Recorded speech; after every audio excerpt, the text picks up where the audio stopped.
Bismillahirrahmanirrahim. Assalamualaikum warahmatullahi wabarakatuh.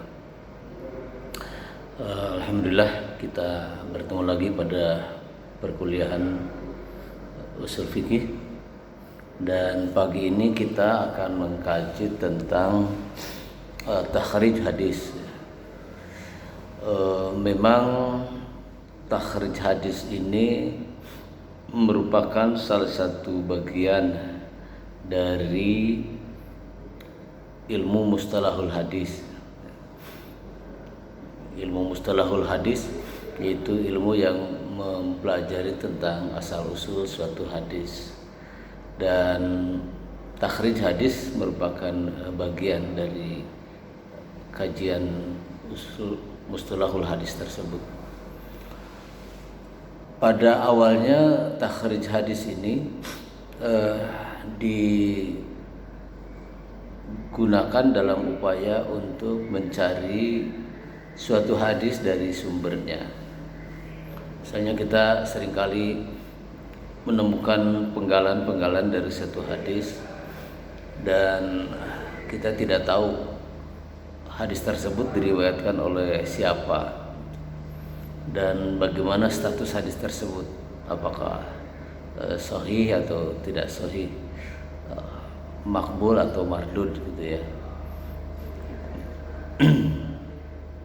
Nah, dalam konteks ini masuk juga dalam kajian usul fikih karena berkaitan dengan soal penggunaan suatu dalil.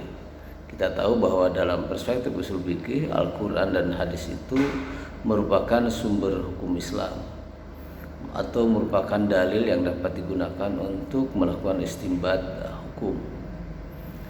Dan takhrij hadis menjadi bagian penting untuk menelusuri kualitas dari hadis tersebut. Nah, karena itu maka salah satu bagian dari kajian usul fikih kita angkat tentang takhrij hadis ini. Secara harfiah kata takhrij ya berasal dari kata kharaja atau kharraja, yukharriju takhrijan. Kharaja itu keluar ya, kalau takhrij mengeluarkan. Artinya mengeluarkan satu hadis dari sumbernya, dari kitab-kitab yang memuat hadis tersebut. Karena itu makna takhrij juga bisa diartikan sebagai istinbat gitu. Istinbat itu mengambil satu hukum dari sumbernya, ya, istinbat. Nah, takhrij hadis ini menjadi penting untuk kita pahami ya sebagai bagian dari upaya kita untuk menentukan suatu dalil, terutama ketika kita menemukan ta'arud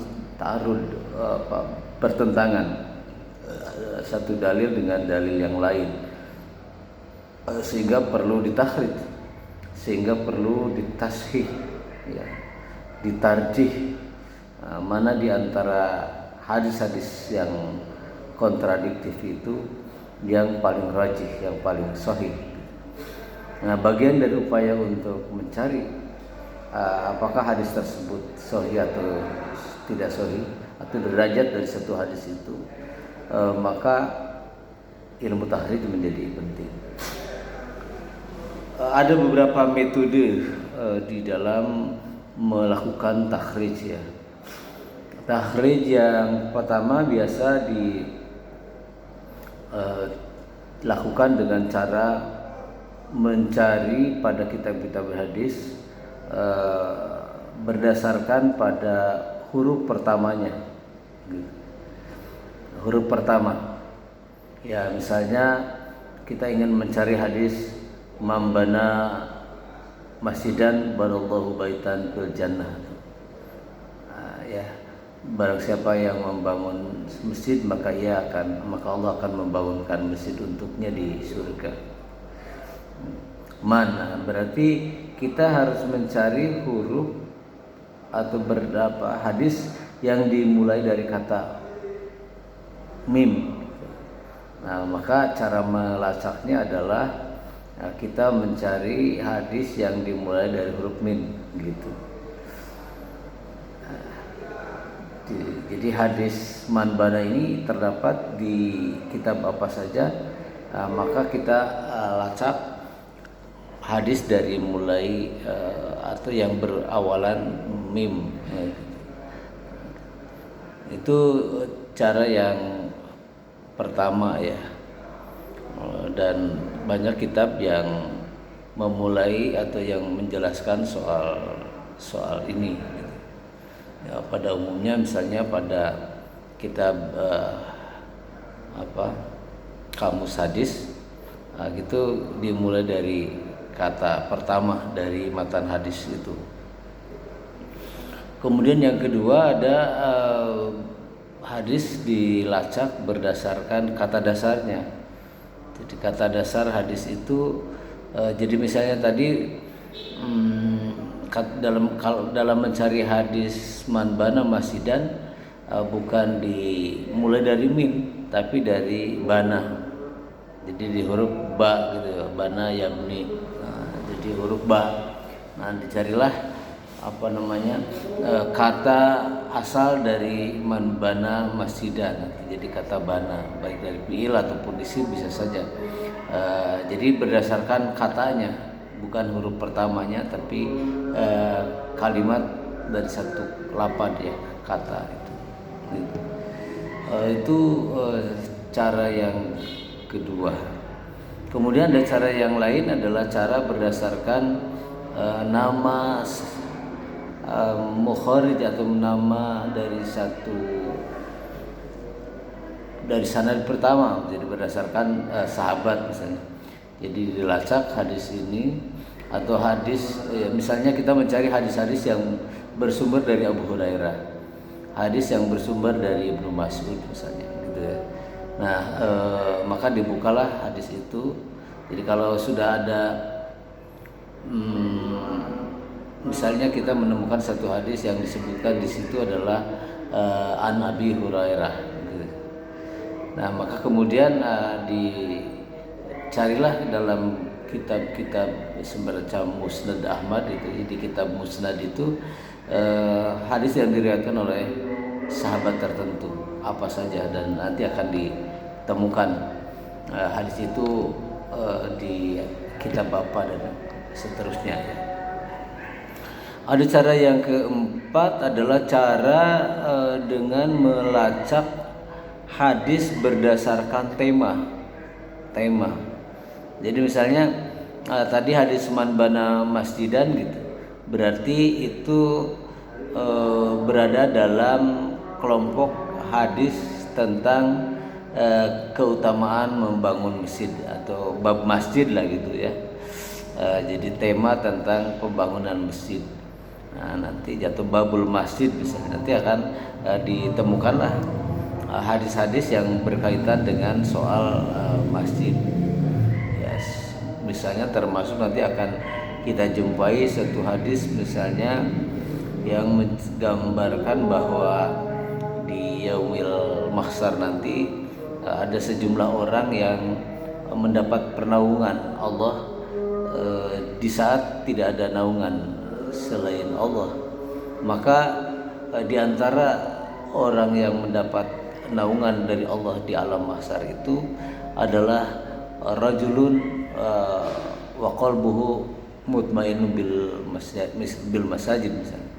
Itu seorang pemuda yang hatinya gandrung pada masjid.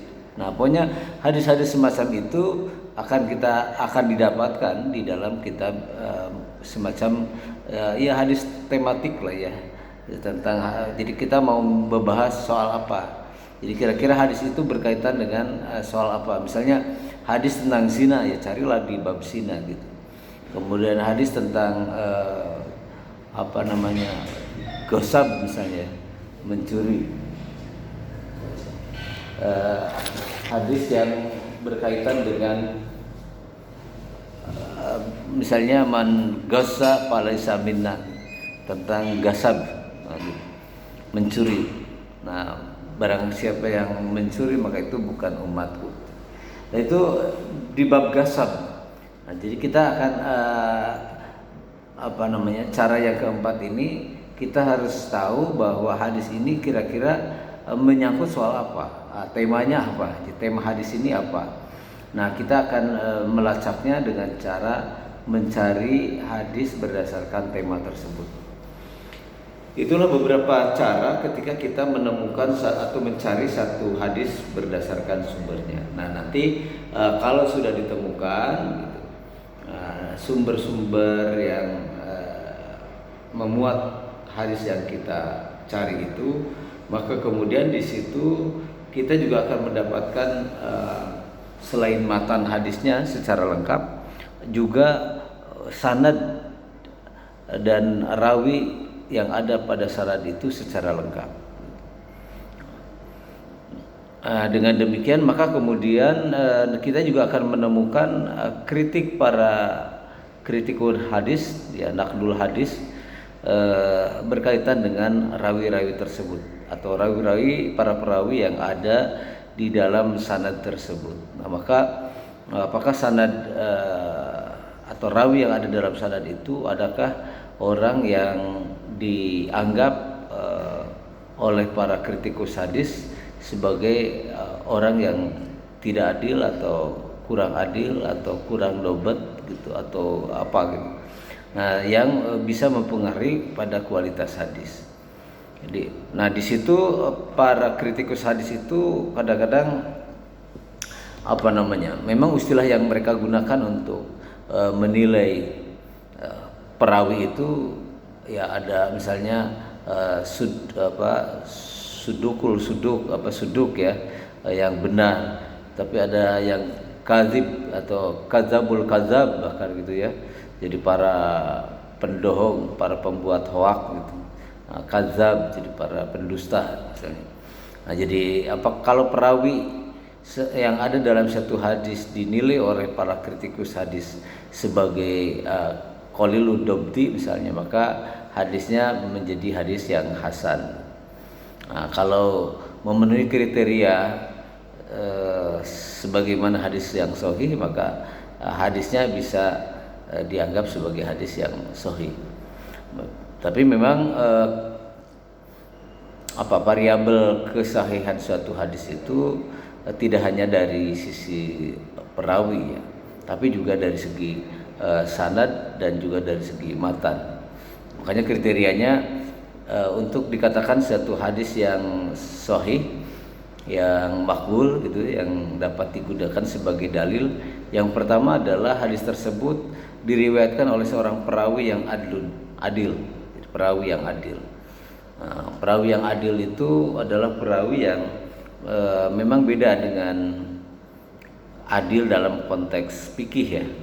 Adil dalam istilah hadis itu adalah orang yang terpelihara, terjaga dirinya dari perbuatan yang tercela.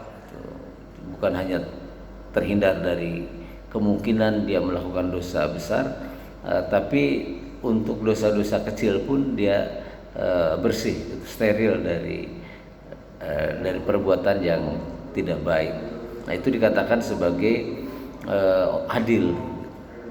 Nah, sehingga konon ada satu riwayat ketika Imam Bukhari melacak satu hadis, dan ketika sampai pada rawi yang dicari itu ternyata yang bersangkutan sedang manggil ayam dengan makanannya, mau nangkap ayamnya, kur. Nah, ketika ayam itu sudah mendekat, kemudian ditangkapnya, dan Bukhari tidak jadi meriwayatkan dari orang tersebut karena menurut dia yaitu tidak adil gitu. Jadi begitu rupalah keadilan di dalam istilah, dalam istilah hadis atau dalam ilmu hadis ya. Itu yang pertama. Kemudian yang kedua adalah tamud dabti. Jadi sempurna daya nalarnya. Jadi IQ-nya memang harus tinggi ya. Nah, jadi kalau pelupa atau qalilud dabti, apalagi pelupa gitu, itu tidak bisa menjadi hadis yang sahih. Paling banter hadis hasan gitu ya, qalilud dabti, hadis hasan. Dan kalau lemah sekali katanya tentu saja doib ya, doib. Nah, itu persyaratan yang kedua dari segi perawi ya harus adil dan harus sempurna daya ingatnya. Kemudian yang ketiga dari segi sanad, mutasilus sanad, sanadnya harus mutasil, tidak terputus. Jadi kalau dari setiap tobakoh atau pada satu tobakoh dari tobakoh sahabat, tobakoh tabiin, tabiin misalnya gitu ya, tapi ada yang putus gitu. Jadi si A menerima dari si B dari C, si C dari F misalnya, atau dari jadi ada satu tobakoh, satu generasi yang majhul, yang tidak jelas siapa generasi itu. Nah itu dianggap tidak mutasil hadisnya, dan karena itu bisa mempengaruhi kualitas hadis, sehingga ia tidak bisa dikatakan sebagai hadis yang sahih lagi. Kemudian berikutnya adalah dari segi matan. Jadi matannya harus biguris syadin wala ya tidak ta'arud dengan Quran dan hadis, tidak bertentangan, tidak nyeleneh atau tidak dianggap sebagai sesuatu yang asing, tidak rasional, dan bertentangan dengan nas yang lebih tinggi, Al-Quran atau hadis yang lebih sahih lagi, atau lagi hadis mutawatir misalnya begitu. Nah, jadi setidaknya suatu hadis dianggap sahih apabila memenuhi 3 kriteria itu, dari segi rawinya harus adil dan dabat, dari segi sanadnya harus mutasil, dan dari segi matanya min ghairi syadin wala ilalin, tidak ada ilat, tidak ada cacat yang menyebabkan hadis itu menjadi mardud, tertolak. Itulah kualifikasi suatu hadis, dan karena tadi salah satu variabel atau salah satu persyaratan untuk disebut sebagai hadis yang sahih itu berkaitan dengan soal kualitas perawinya. Nah maka bagian dari proses takhrij ini nanti akan ada penilaian para kritikus hadis tentang siapa dari masing-masing sanad, masing-masing rawi yang ada pada sanad itu, apakah mereka termasuk dalam kategori yang suduk ya, yang benar, yang jujur, atau termasuk dalam kategori yang tidak jujur ya, atau kadzab, pembohong. Nah dari proses tahrij ini kemudian kita bisa menentukan bahwa hadis ini berada di hadis atau berada di kitab apa gitu ya. Apakah di kitab Bukhari, apa di Muslim, apa di kitab apa, atau di syarah dari masing-masing kitab itu. Nah, kita jumpai itu, dan kemudian dari kajian tentang tahrij ini juga dapat diketahui bahwa hadis tersebut adalah mardud atau makbul, dapat diterima sebagai dalil atau harus ditolak. Dari kemungkinan dia dijadikan sebagai dalil karena tidak memenuhi persyaratan sebagai dalil yang makbul, yang layak diterima. Saya kira itu memang untuk kondisi hari ini ya proses takhrij ini sudah relatif lebih gampang ya, karena ada aplikasi misalnya Kutubul Tis'ah gitu, atau Mausu'atul Hadis misalnya. Ada aplikasi hadis yang ketika kita mau mencari suatu hadis tinggal klik saja, misalnya hadis ayat atau matan awal matan dari hadis itu kita ketik, misalnya tadi man bana masjidan misalnya, atau man mata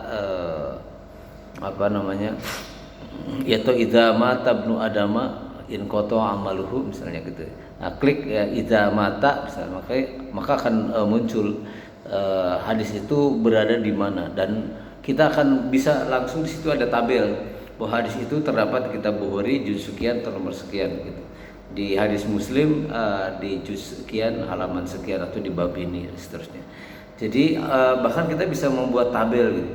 Jadi hadis tersebut ada tabelnya, itu ada termuat di kitab ini di kitab ini dengan matan masing-masing. Nah, itu bisa di print out. Nah, kemudian di samping itu sudut kanan bagian itu juga ada tentang takhrijnya. Ya, tinggal klik aja takhrij, klik kita hadis, maka kemudian nanti akan muncul sanad hadis itu, bahwa hadis tersebut diriwayatkan dari siapa kepada siapa dan seterusnya. Dan guru dan murid dari masing-masing sanad itu, masing-masing perawi pada sanad itu juga muncul gitu. Nah, misalnya ya ada satu satu perawi misalnya Mujahid misalnya, nah itu dia gurunya siapa, muridnya siapa gitu, nanti ada itu. Nah, dan kemudian siapa beliau ini, nah, nanti para kritikus hadis akan menjelaskan bahwa dia adalah misalnya tambudob nah, kalau dusta ya disebutkan sebagai kazab, kalau dianggap pendusta berat ya kadzabul kadzab gitu. Nah, misalnya gitu. Nah, itu jadi masing-masing perawi ini dikritisi. Perawi yang tersebut di dalam rangkaian sanad dari satu hadis itu kemudian ada kriterianya. Nah, memang di dalam aplikasi hadis mau suatu hadis atau kutubut tisah itu sudah ada aplikasi yang kita memang sudah cukup beda dengan mungkin generasi-generasi dulu gitu. Dulu saya ketika S3 ya diajari proses takhrij oleh Profesor Akil Munawar, Said Akil Al Munawar. Ya, kita harus ke perpustakaan, kita melacak untuk mencari satu hadis itu. Kita buka sejumlah kitab hadis dengan berbagai metode yang tadi, kemudian kita jelaskan. Nah, dulu kita memang dulu belum ada aplikasi yang memudahkan kita untuk melacak satu hadis.